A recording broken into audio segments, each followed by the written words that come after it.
मौसा पेंठक बाट इे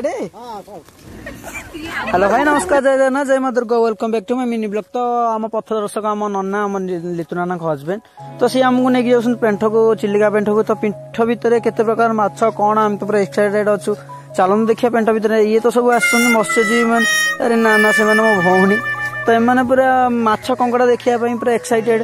तो एपटे मत्स्यजीवी मैंने माछ फाछ धरिकी फेरुंट कूल को आसुँच तो आम पलि चलू माछ देखापी। तो एपटे मैंने रिल्स करिल्स कर व्यस्त पूरा मत्स्यजीवी मिशीजे पूरा मैंने कंकड़ा गोटाक किले एभव हम।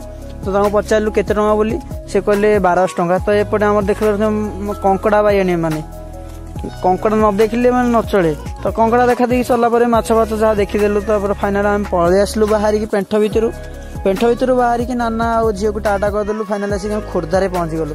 तो खोर्धारे पहुंचल यहाँ मिनी ब्लॉग तो भल लगी।